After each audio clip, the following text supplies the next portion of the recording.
Tšau, mina Piret siin ja ilusat kooliaasta algust teile kõigile. Tänases videos ma ajan teiega natuke juttu, räägin teile natukene selle kanali tulevikust, arutan natukene teiega igapäevaasjadest ja samal ajal teen ma endale igapäeva meiki. Vahepeal võib-olla mainin ka mõnedest meiginippidest, mis ma enda jaoks avastanud olen. Ja ma arvan, et hakkamegi siis otsast pihta. Veel tahaks ma ära mainida, miks ma täna köögis olen. Nimelt on mul vend külas ja nad koos Andresega vaatavad praegu elutoas rallit ja mina olen põhimõtteliselt pagendatud köögi. Ühesõnaga, siin on kõige rahulikum, vaiksem koht praegu hetkel. Lisaks sellele naaber niidab veel väljas muru, nii et ma loodan, et see ei kostu siia videosse väga ja ei sega. Hetkel, nagu te näete, olen ma ilma meigita ja ma võib-olla igat etappi ei hakka siin meigi tegemise juures teile rääkima ja isegi võib-olla näitama, et ma lihtsalt mainin mõnda asja, mis ma olen siis meikimise juures enda jaoks avastanud. Ma ei tea, ma hakkan otsast pihta. Ausalt öeldes ma olen selle kevadise eriolukorra ajaga suhteliselt vähe meikima hakanud. Tahtsingi teie käest ka küsida, et kuidas teil see kevadine, suvine aeg, kus kõik oli meile sel aastal teistmoodi, et kuidas see teile mõjus, et mida teie panete tähele, et te olete hakanud tegema teistmoodi või kas see üldse mõjutas teid kuidagi, kas see muutis teie elurütmis midagi. Praeguseks on jälle sügis, inimesed on kooli läinud. Ma loodan, et meil ei tule samasugust olukorda, nagu meil kevadel oli. Paljud inimesed on muidugi mugavaks läinud, ära unustanud need reeglid ja asjad, mis meile alguses räägiti. Et ma tean, et osades koolides on küll kooliaasta alanud teistmoodi, et on desovahendid klassides ja võib-olla päris iga päev kõik klassid ei käigi koolis kohal. Et ma tean, et mõned teevad sellised e-õppe nagu päevasid ka veel siiamaani koolis, et kommenteerige alla, kuidas teil see aasta teistmoodi on ja mis see teie elus muutnud on. Et minu jaoks, kui nüüd meigist rääkida, siis see on küll teistmoodi, et varem, kui ma välisuksest väljudes ei läinud kunagi kuskile ilma meigita, et ma ei teagi, kas see osaliselt võib-olla oli seotud, ma ei tea, enesekindluse, siis võib-olla puudumisega. Minu vanama on näiteks võib-olla eeskujuks olnud sellega, et tema läks alati iga hommik välja, lokid pähe tehtud, meik tehtud, et ta oli alati nagu esinduslik, et isegi siis, kui ta poodi läks, et nüüd ta enam võib-olla nii palju sellele tähelepanu ei ole pööranud, aga kunagi kindlasti, et võib-olla see on mõjutanud, aga nüüd selle kevadega, kus sai rohkem kodus oldud, kus sai rohkem nagu sissepoole vaadatud, mõeldud, mis on oluline või üldse kuidagi sai olla rahulikumalt oma mõtete seltsis ja ma ei tea, sellise võib-olla suurema sisemise rahu tekkimisega nagu on sellist meikimise vajadust minul endal vähemalt vähem olnud, et ma ei tunne ennast üldse imelikult või halvasti lihtsalt niimoodi näiteks välja minnes, et ma ei tea, ma arvan, et see on midagi sisemiselt minu jaoks muutnud ja üleüldse kuidagi ma olen hakanud võib-olla sellist kergemat meiki tegema. Et muidu on minu jaoks alati olnud just linerjoon nagu minu märksõna või ilma linerjooneta nagu praktiliselt ma varem ei läinud mitte kuskile, et siis nüüd ma nagu isegi olen teinud ilma linerjooneta meiki. Ma tean, et see meigi värk on nagu kõige ebaolulisem võib-olla asi nagu kogu selles olukorras üldse, aga see on üks nagu koht, kus mina olen enda jaoks nagu näinud muutust, võib-olla sellist sisemist rahu ja võib-olla sellist enesekindlust või ma ei teagi, ma arvan, et see ei ole isegi enesekindlus. Nii, ma vahepeal panen laugude peale sellist Eideni primerit, et lauvärv hakkaks paremini laugude peale kinni ja et need veresooned, mis mul siin laugude peal on, ei paistaks nii palju välja. Aga jah, ma arvan, et see mitte meikimise vajadus on seotud mingi sisemise rahuga ja ma leian, et see ei ole ka seotud ainult mingi enesekindlusega, et ma ei arva, et ma oleks nagu mingi hullult enesekindlaks vahepeal muutunud või endast hakanud nagu paremini arvama. Lihtsalt nagu mul on võib-olla rohkem nagu suva asjadest. Et kui varem oli nagu selline tunne, et sa rapsid ja teed ja üritad teha asju nii, et need läheksid nii, nagu sa plaanid. Ja see kevadine aeg lihtsalt näitas meile, et vahel võivad asjad kulgeda nii, et sa ei saagi sinna midagi parata, sa ei saa sinna midagi teha ja sa pead lihtsalt ise olukorraga kaasa minema, hoo pealt mõtlema asju välja ja lihtsalt leppima sellega, et võib-olla nagu see muutis midagi nagu sees, et sa nagu suudadki rohkem nagu käega lüüa asjadele või ma ei tea. Teiste inimeste ütlemised ja arvamused, sellised välised kõrvalised asjad ei mõjuta sind enam nagu nii palju, ma ei tea. Suudad nagu asju rahulikumalt võtta, et ma olen nagu kogu aeg selline olnud, et kes ei suuda nagu asju rahulikult võtta, et ma minu jaoks on tundunud, et mida rohkem ma rapsin, nagu seda rohkem saad tehtud, aga tegelikult see asi ei ole nii, et mida rohkem sa rapsid, seda rohkem saad tehtud, et seda rohkem sa rapsid lihtsalt. Aga noh, muidugi tegevusetult ka päris nagu ei saa oldud, on ju, aga rahulikult asju võttes, vaadates, kuidas asjad kulgevad, siis vastavalt sellele käitudes ja tegutsedes võib-olla on see lõpptulemus nagu kuidagi parem ja sa ei ole nagu ennast nagu nii ära ka väsitanud. Ma loodan, et ma ei seletanud kõike seda liiga keeruliselt. Sellised mõtted on minul olnud muutuste osas just. Ma sellest lauvärvist ei hakka siin nagu pikemalt rääkima. Kuigi ma olen vahel lainerijoonest täitsa loobunud, siis täna ma näitan võib-olla sellist nippi, mis ma enda jaoks avastasin lainerijoonega. Kuna minul on sellised, inglise keeles öeldes hooded eyes ehk minu laud tulevad suht niimoodi silma peale, et tegelikult seda laineri joont siis, kui ma otse vaatan, isegi ei paistaks. Ja tavaliselt ma olen teinud seda laineri joont niimoodi silmanurgast siis üles kulmunurga suunas ja tihtilugu siis laineri joon ei paista tegelikult väga välja. Siis uus nipp, mida ma nägin ühte naisnäitlejat tegemas, mul ei ole kahjuks ta nimi meeles, aga kuna tal on sarnased silmad, siis tema kasutas näiteks sellist nippi, et kui te lähedalt vaatate, siis siin vähemalt minul siin silmanurgast tegelikult läheb siuke väike pragu veel allapoole edasi ja joone alustades sa jälgidki seda joont, et lähed natukene allapoole ja siis keerad selle joonega alles üles ning siis liigud selle joonega nagu tavaliselt siis silma peale. No ma ilmselgelt ei saa samal ajal rääkida. Ma teen kiiresti selle silma ära ja siis räägime edasi. No hetkel tuli võib-olla igapäeva meigi jaoks laineri joon liiga pikk, aga videos võibki olla kõik natukene võimendatud, muidu ei paista see nii välja.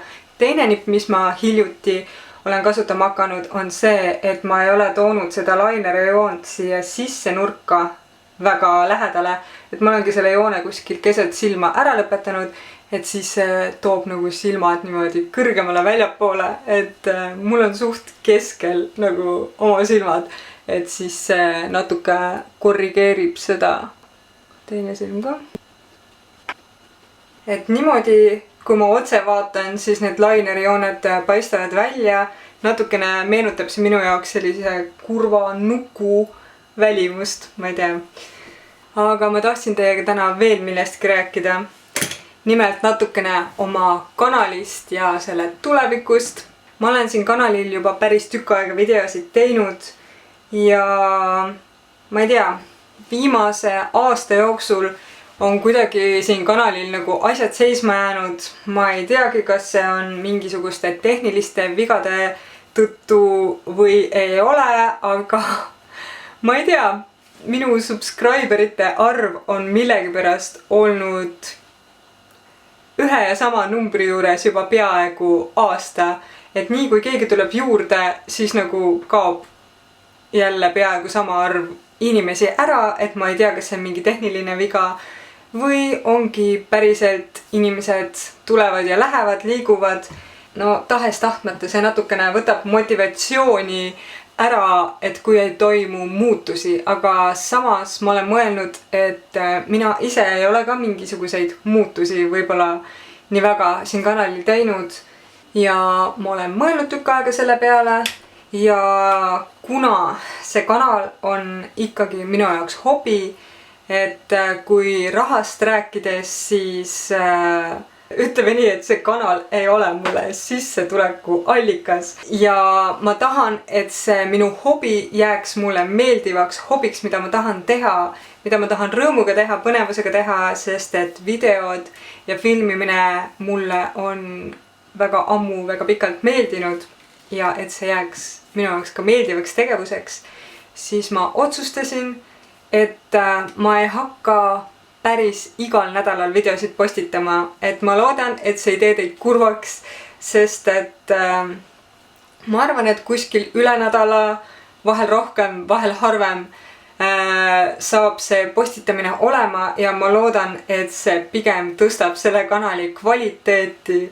Ma arvan, et pigem postitada tõesti siis, kui on mingisugune hea idee, asi, millest rääkida või mõni põnev projekt, mida teha. Ja kui nüüd tulevikust rääkides, et mis mõtted, mis plaanid mul on, siis mul on igasuguseid ideid, mida teha. Käiku läheb üks teie poolt soovitatud idee, teha ASMR videosid, aga mul on nendega väike selline lisamõtte idee, et ma arvan, et oktoobrikuus saab olema nende videode aeg. Võib-olla mõned juba aimavad, millega see võib seotud olla. Aga jah, see on tulemas.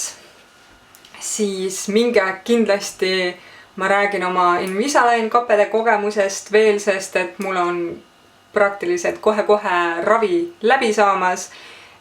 Mul on veel alumiste hammaste retainerid kätte saada ja siis ma saan teile rääkida ja näidata lõpptulemust ja rääkida nagu kokkuvõtlikult sellest. Kui osad teist ei tea, siis mul oli Invisalign kappede ravi, ehk siis see on alternatiiv hambaklambritele, mis siis teeb hambaid sirgemaks ja mul on see ravi lõpuks läbi saanud.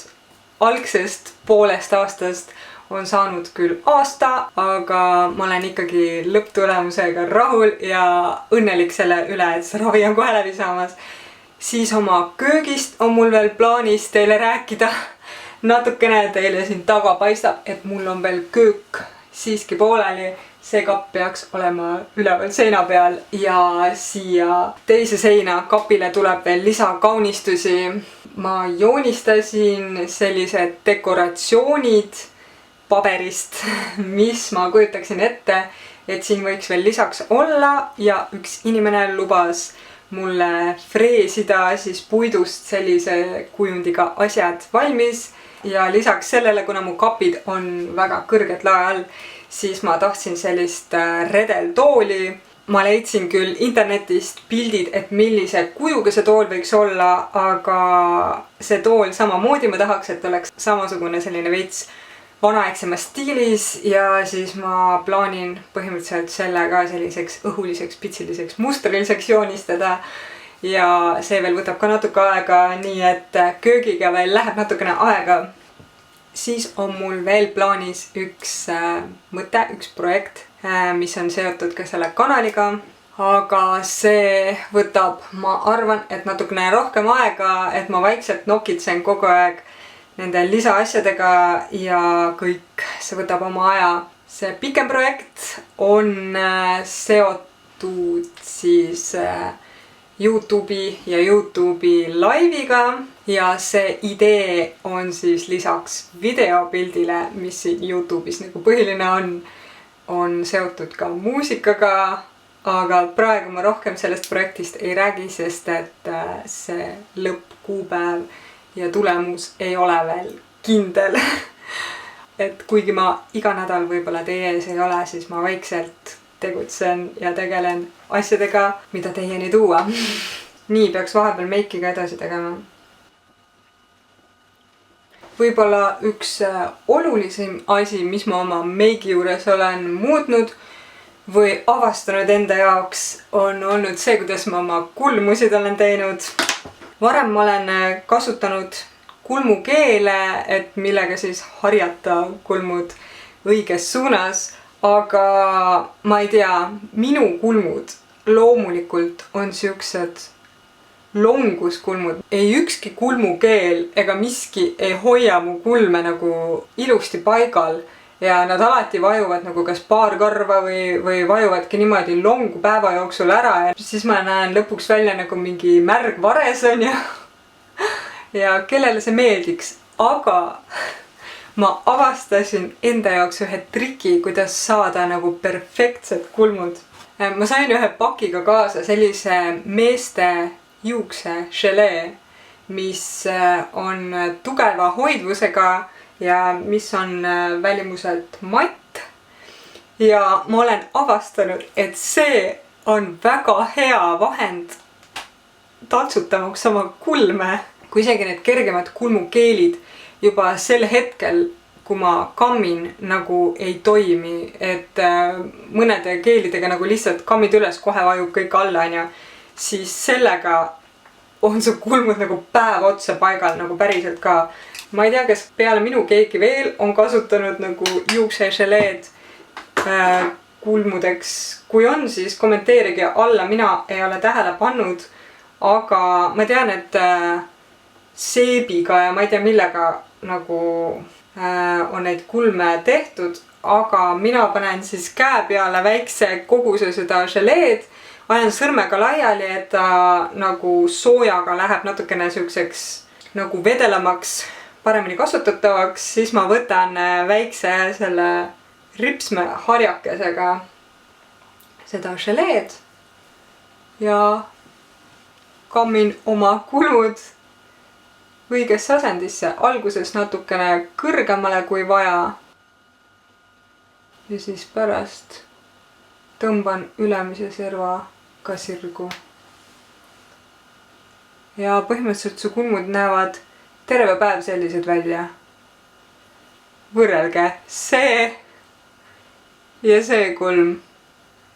Vahe on juba mega suur ja kui nad ära kuivavad, et nad on nagu paigas, siis ma kasutan veel sellist vildi otsaga kulmupliiatsit, nii mis Isadora oma mul näiteks, ja täidan nagu mõned lüngad või teen natukene kõrgemale, kuidas vaja on. Aga jah, see meeste juukse želee ja eriti tugeva hoidvusega on minu arust kulmude jaoks mega hea. Ja minu jaoks super avastus. Täidan siit mõned lüngad. Ja teine avastus kulmude juures on minu jaoks see, et siis kui ma tegin videot, kus ma kandsin oma vanema riideid ja proovisin tema ajastu meiki järgi teha, siis ma panin tähele, et tal oli see kulmu sisemine nurk nagu joonistatud allapoole. Ja ma avastasin, et vähemalt minule nagu sobib see look ja see nagu tõstab seda kulmunurka ka kõrgemale, kui nagu see ots algab madalamalt. Et ma olen ausalt öeldes oma vanaemast inspireeritud kulme kasutama hakanud. Ja kui veel sellest rääkida, mis mul tulevikus plaanis on, siis lisaks siin kanalil toimuvale on Jõgeva inimestel või Jõgeva lähedal elavatel inimestel võimalus tulla keraamikakursustele. Et siis sel õppeaastal on võimalik tulla nii täiskasvanutel kui ka noortel Jõgeva kunstikooli ruumides toimuvatele keraamikakursustele. Et täiskasvanutel algab siis keraamikakursus põhimõtteliselt oktoobrist. Esimene kohtumine on 21. septembril. Kursus hakkab toimuma siis kas teisipäeviti või kolmapäeviti, olenevalt siis palju rahvast tuleb ja praegu on veel vabu kohti. Kursuse maksumus on 40 € pluss materjalid ja kes soovib veel lisainfot selle kohta, siis Jõgeva kunstikooli Facebooki lehel on selle kohta infot. Ja see aastal plaanin ma teha ka noortele keraamikakursust nendele noortele, kes ei käi Jõgeva kunstikoolis. Et kui sul on soovi ainult keraamikat tulla tegema, siis me avasime keraamika õppekava ja kui grupp täitub, siis saame me oktoobrist neid tunde alustada. Et kõik see info on Jõgeva kunstikooli lehel olemas. Ühesõnaga tuleb tegus õppeaasta. Aga jah, need olid sellised meiginipid, mis ma olen viimasel ajal enda jaoks avastanud. Ja kõige parem meiginipp, mis ma enda jaoks olen avastanud, on üldse mitte meiki kanda. Aga igapäevaselt tööle minnes ma ikkagi teen ennast korda ja esinduslikuks. Aga ütleme niimoodi, et vabadel päevadel ja lihtsalt poodi minnes ma lihtsalt olen loobunud meigi tegemisest. Ja see on hea ja vabastav tunne. Ja praeguseks ma arvan, et saigi kõik vajalik räägitud ja seekord ma ei ütle teile, et kohtume järgmisel nädalal, vaid kohtume lihtsalt järgmises videos, millal iganes see järgmine video siis ka ei ole. Aga okei, olge terved, olge tublid. Tšau!